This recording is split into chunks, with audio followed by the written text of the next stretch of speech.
सदा महफूज हुए हैं दाता तेरी याद में। बिन मांगे सब कुछ है पाया, क्या मांगू फरियाद में। हम तो सदा महफूज हुए हैं दाता तेरी याद में। बिन मांगे सब कुछ है पाया, क्या मांगू फरियाद में।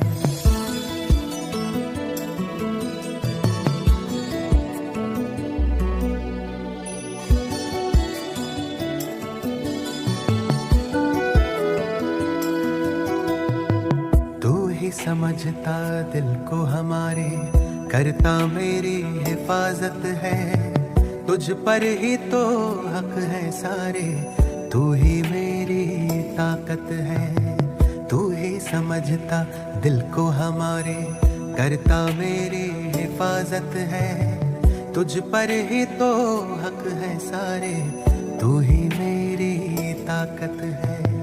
तू ही सबसे पहले दिल में, बाकी सब है बाद में। हम तो सदा महफूज हुए हैं भगवन तेरी याद में। तू ही सबसे पहले दिल में, बाकी सब है बाद में। हम तो सदा महफूज हुए हैं भगवन तेरी याद में।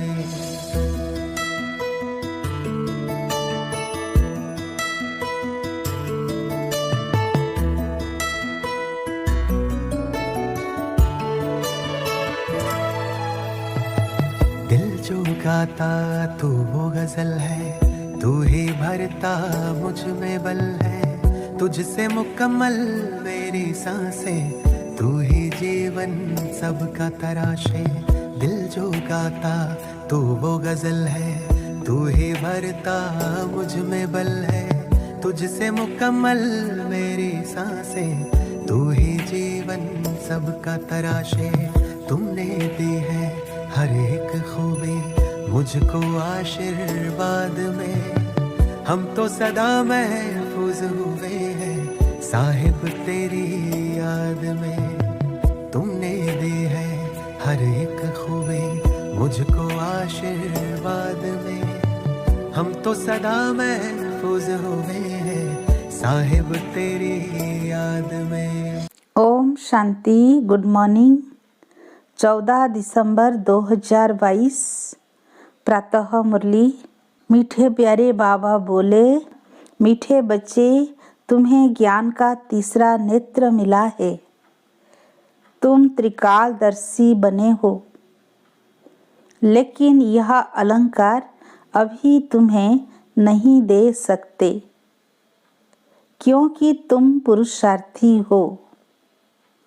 आज का प्रश्न, गृहस्थ में रहते कर्म अवश्य करना है, लेकिन किस एक बात की संभाल जरूर रखनी है। उत्तर, कर्म करते व्यवहार में आते अन्न की बहुत परहेज रखनी है। पतितों के हाथ का नहीं खाना है, अपने को बचाते रहना है। कर्म सन्यासी नहीं बनना है, लेकिन परहेज जरूर रखनी है।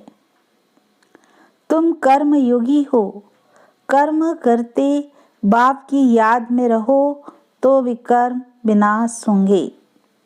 ओम शांति। बाप बच्चों को बैठ समझाते हैं। जब कोई गीता आदि सुनाते हैं तो कहते हैं, यदा यदा ही धर्मस्य ग्लानिर्भवति भारत। जब जब धर्म की ग्लानि, अधर्म की वृद्धि होती है, तब भगवान आते हैं। बरोबर धर्म की ग्लानि होती है। ग्लानि माना निंदा, तो भारत में धर्म की ग्लानि और अधर्म की वृद्धि हो जाती है। मैं आता ही तब हूँ जब यह हालत होती है। बहुत दुख है, मौत सामने खड़ा है। विनाश के लिए मुसल भी तैयार है। अभी तुम बच्चे जानते हो, बाबा आया हुआ है आदि सनातन धर्म की स्थापना करने। ब्रह्मा द्वारा स्थापना, शंकर द्वारा विनाश, विष्णु द्वारा पालना। बरोबर यह तीनों कर्तव्य अभी चल रहे हैं। अभी तुम ब्राह्मण हो और जानते हो अभी हम ब्राह्मण से फिर देवता बन रहे हैं। अभी शिव बाबा के पुत्र हैं। शिव बाबा का एक बच्चा, एक से फिर तुम कितने बच्चे बनते जाते हो। पतितों को पावन बनाने की सेवा अब तुम कर रहे हो। यह है बेहद का यज्ञ। यज्ञ में सारी पुरानी दुनिया स्वाहा हुई थी। इस यज्ञ के बाद फिर कोई यज्ञ होगा ही नहीं। सतयुग त्रेता में कोई यज्ञ रचते ही नहीं। यज्ञ रचते हैं विघ्नों को हटाने के लिए। यह तो बहुत भारी विघ्न है, तो इसके लिए बड़ा यज्ञ चाहिए। यह है बेहद का यज्ञ। इसमें पुरानी दुनिया की सामग्री जो भी है सब स्वाहा होनी है। रुद्र अथवा शिव बाबा एक ही है। जैसे शिव का रूप है वैसे रुद्र का भी रूप है। श्री कृष्ण तो साकारी है। इसका सच्चा नाम ही है शिव ज्ञान यज्ञ। शिव बाबा कहते हैं, रुद्र बाबा नहीं कहते हैं। भोला भंडारी शिव बाबा को कहते हैं। यह है शिव बाबा का यज्ञ। उनसे हमें सृष्टि के आदि मध्य अंत की नॉलेज मिल रही है। तुम जानते हो हमको ज्ञान का तीसरा नेत्र मिला है। देवताओं को तीसरा नेत्र दिखाते हैं ना, परंतु यह है ज्ञान का तीसरा नेत्र जो तुम ब्राह्मणों को मिलता है, जिससे तुम देवता बनते हो। यहाँ तीसरे नेत्र की दरकार नहीं है, परंतु तुमको तो दिखा नहीं सकते क्योंकि अब तुम पुरुषार्थी हो। चलते चलते भाग जाते हो, इसलिए जो फाइनल रिजल्ट वाले हैं उनको यह अलंकार दिए हैं। नहीं तो देवताओं के पास थोड़े ही शंख चक्र आदि हैं। यह सृष्टि चक्र के आदि मध्य अंत की नॉलेज तुमको सुना रहे हैं। उन्होंने फिर शास्त्रों में लिख दिया है कि सुदर्शन चक्र फलाने को मारा, यह किया। बाबा कहते हैं मैं तो पतितों को पावन बनाने आया हूँ। इसमें हिंसा की तो कोई बात ही नहीं है। देवताओं का है ही अहिंसा परम धर्म। श्री कृष्ण के लिए फिर हिंसा करना कैसे लिखा हुआ है, कैसे वंडरफुल चित्र बनाए हैं। वहाँ ही गीता सुनाते, राजयोग सिखाते, वहाँ ही फिर किसको मारते हैं। बाबा को तो याद करते ही इसलिए हैं कि आकर पति दुनिया को पावन बनाओ, राजयोग सिखाओ। बाप कहते हैं ज्ञान का सागर नॉलेजफुल मैं हूँ। तुमको नॉलेज मिल रही है, इसको ही अमर कथा कहते हैं। वह तो शिव शंकर को एक कह देते हैं। शंकर सूक्ष्म वतनवासी, वह कैसे कथा सुनाएंगे। उनको तो नॉलेजफुल नहीं कहा जाता। शिव बाबा सारे सृष्टि चक्र का राज समझाते हैं, जो नॉलेज कोई के पास है नहीं। बाप धनी को न जानने के कारण ही अरफान बन पड़े हैं, लड़ते झगड़ते रहते हैं। सतयुग में कोई झगड़ा होता ही नहीं, ना रोना ना पिटना। इसीलिए मोहजित राजा की कथा सुनाते हैं। कथाएं तो ढेर है, हर एक धर्म में किस्म किस्म की कथाएं हैं, जो सब भक्ति मार्ग की सामग्री है। भक्ति करते हैं भगवान से मिलने लिए, आधा कल भक्ति करते आए हैं। भगवान तो किसी को मिला ही नहीं। अब बाबा ने तुम बच्चों को परिचय दिया है, तुम्हें फिर औरों को देना है। सन सोज फादर, तो बाबा का परिचय दे, सबको नॉलेज बताते रहते हो। तुम हर एक बच्चे की बुद्धि में है कि शिव बाबा हमारा रूहानी बाप है।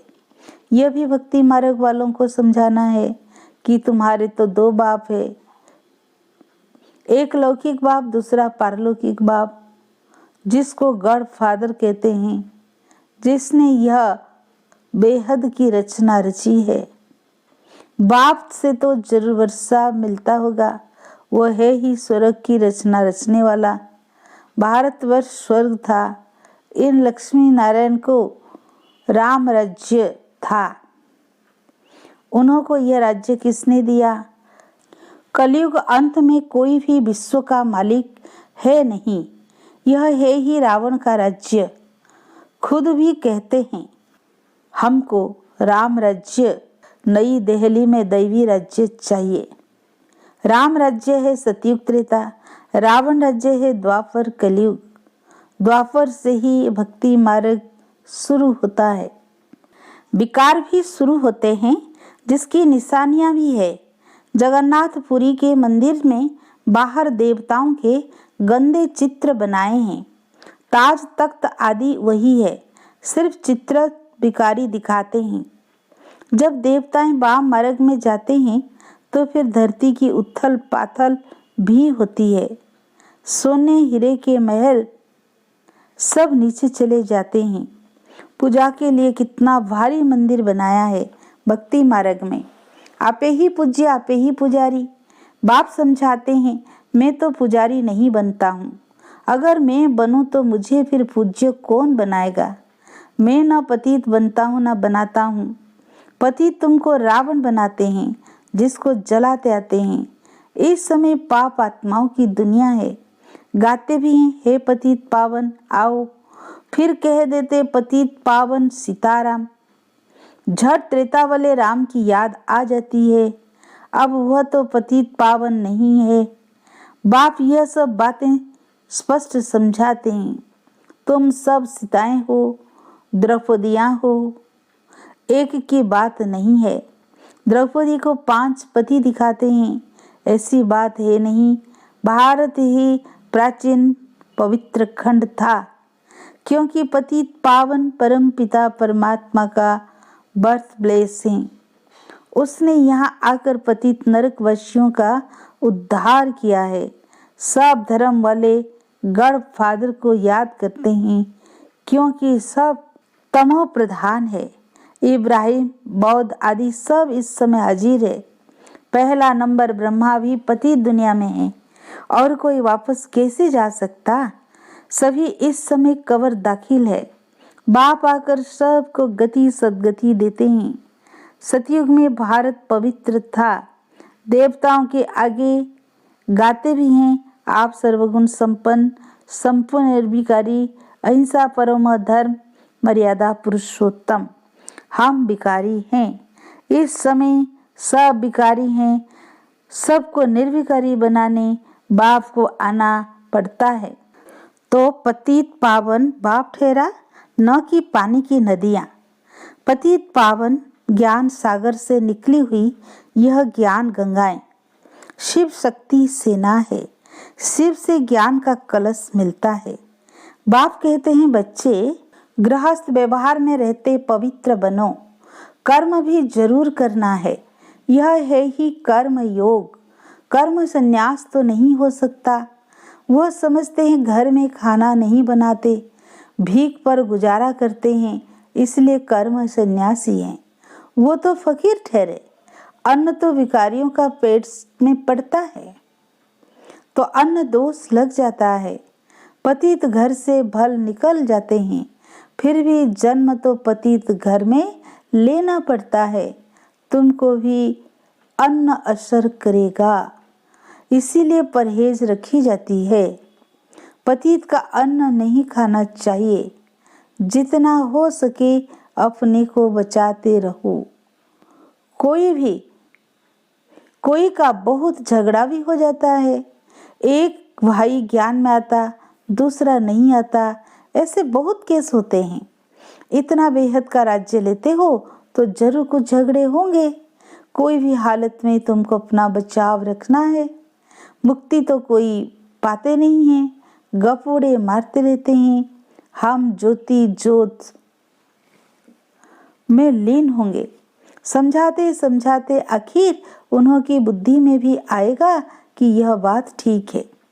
सतियों की आयु अगर लाखों वर्ष होती तो संख्या बहुत बढ़ जाती। अभी तो संख्या और ही सबसे थोड़ी है, क्योंकि कन्वर्ट हो गए हैं और धर्मों में।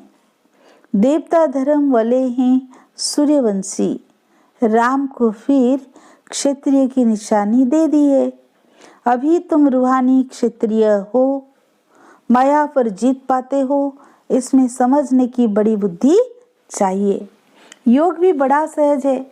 आत्माओं का योग लगता है परम पिता परमात्मा के साथ। योग आश्रम तो बहुत है, परंतु वह सब हठ योग कराते हैं। यह थोड़े ही कहते हैं कि परम पिता परमात्मा के साथ योग लगाओ। तुम बच्चे जानते हो, बाबा हमको दलाल के रूप में मिले हैं। कहते हैं मामे कम याद करो तो खाद निकल जाएगी। याद करते करते तुम मुक्ति धाम में चले जाएंगे। बाप बैठ समझाते हैं, बच्चे दुनिया का हाल तो देखो क्या हो गया है। तुम जो विश्व के मालिक थे अब बेगर बन पड़े हो। फिर बेगर टू प्रिंस बनना है। भारत बेगर है। पतित राजाएं पावन महाराजा महारानी के मंदिर बनाकर पूजा करते हैं। निराकार शिव बाबा की पूजा करते हैं। जरूर कुछ किया होगा। कितने मंदिर हैं तुम अभी जानते हो। 5000 वर्ष पहले भी आकर राजयोग सिखाया था। तुमने अनेक बार राज्य लिया है और गंवाया है। अब फिर शांति धाम और सुख धाम को याद करो। इस दुख धाम को भूलते जाओ। यह सब विनाश होना है। फिर तुम स्वर्ग के मालिक बन जाएंगे। बाबा कहते हैं, मैं तुम्हारा बेहद का बाप भी हूँ। तुमको बेहद का वर्षा देने आया हूँ। तुम्हारे दिल में खुशी है। हम अपनी राजधानी श्रीमत पर स्थापन कर रहे हैं। परंतु है सारा गुप्त। रावण पर जीत पानी है। गाया भी जाता है, माया जीते जगत जीत। 5 विकारों पर जीत पानी है। 5 विकारों का संन्यास करना है। खिवया तो एक बाप है। सबकी सद्गति करने वाले सतगुरु विगर घोर अंधियारा है। भारत में गुरु तो बहुत हैं। हर एक की स्त्री का पति भी गुरु है। फिर इतनी दुर्गति क्यों हुई है? कह देते हैं सब ईश्वर के रूप हैं। हम ईश्वर हैं। फिर योग किससे लगाएं? फिर तो भक्ति ही बंद हो जाए। फिर हे भगवान कह किसको बुलाते हैं? साधना किसकी करते हैं? खुद ईश्वर थोड़े ही कभी बीमार पड़ता है, परंतु कोई पूछने वाला नहीं है। डरते रहते हैं श्राप न मिल जाए। वास्तव में श्राप देने वाला है रावण। बाप तो वर्षा देते हैं। रावण दुश्मन है, इसीलिए हर वर्ष जलाते रहते हैं। लक्ष्मी नारायण के चित्र को कब जलाते हैं क्या? बिल्कुल नहीं। रावण क्या चीज है अभी तुमको मालूम पड़ा है। सतयुग में पावन प्रवृत्ति में सुख था, अभी पतित प्रवृत्ति में दुख है। अभी इसका विनाश होना है। तुम देखेंगे आर्थक्वेक आदि होती रहेगी। बाबा भी कहाँ तक बैठ शिक्षा देंगे? लिमिट होगी ना। राजाई स्थापन होगी और विनाश होगा। अंत में तुम बहुत मजे देखेंगे। शुरुआत में भी से भी जास्ती। वो तो पाकिस्तान था, अभी तो विनाश का समय है। तुमको बाबा बहुत कुछ दिखाएंगे। फिर जो अच्छी रीति नहीं पढ़े हुए होंगे वो अंदर फटकते रहेंगे। क्या कर सकते हैं? अभी जितना पुरुषार्थ करना है कर लो। बाल बच्चों को तो संभालना ही है, कायर नहीं बनना है। कदम कदम श्रीमत पर चलना है। बाबा को याद करते रहना है, बस इसमें ही मेहनत है। पापों का बोझा सिर से कैसे उतरे? उसके लिए है सहज योग। यह है ज्ञान बल, योग बल, जिससे माया पर विजय पाकर विश्व के मालिक बनते हो। अच्छा, मीठे मीठे सिकी लदे बच्चों प्रति माता पिता बाप दादा का याद प्यार और गुड मॉर्निंग। रूहानी बाप की रूहानी बच्चों को नमस्ते। हम रूहानी बच्चों की रूहानी बाप दादा को याद प्यार गुड मॉर्निंग, नमस्ते नमस्ते। धारणा के लिए मुख्य सार। पहला पॉइंट, श्रीमत पर ज्ञान और योग बल से माया पर विजय पानी है। विनाश के पहले अपने विघ्नों को विनाश करना है। सेकेंड पॉइंट, बेहद का राज्य लेने के लिए हर बात में अपना बचाव करते रहना है। अन्न दोष से बहुत संभाल करनी है। आज का वरदान, संगम युग के महत्व को जान, स्नेह की अनुभूतियों में समाने वाले संपूर्ण ज्ञानी योगी भव। संगम युग परमात्मा स्नेह का युग है। इस युग के महत्व को जानकर स्नेह की अनुभूतियों में समा जाओ। स्नेह का सागर स्नेह के हीरे मोतियों की थालियां भरकर दे रहे हैं, तो अपने को सदा भरपूर करो। थोड़े से अनुभव में खुश नहीं हो जाओ, संपन्न बनो। ये परमात्मा प्यार के हीरे मोती अनमोल है। इससे सदा सजे सजाए रहो, क्योंकि यह स्नेह ही योग है और स्नेह में समाना ही संपूर्ण ज्ञान है। ऐसे रूहानी स्नेह का सदा अनुभव करने वाले ही संपूर्ण ज्ञानी योगी हैं। आज का स्लोगन, जो व्यर्थ की फीलिंग से परे रहता है वही माया जीत बनता है। जो व्यर्थ की फीलिंग से परे रहता है वही माया जीत बनता है। अच्छा, ओम शांति।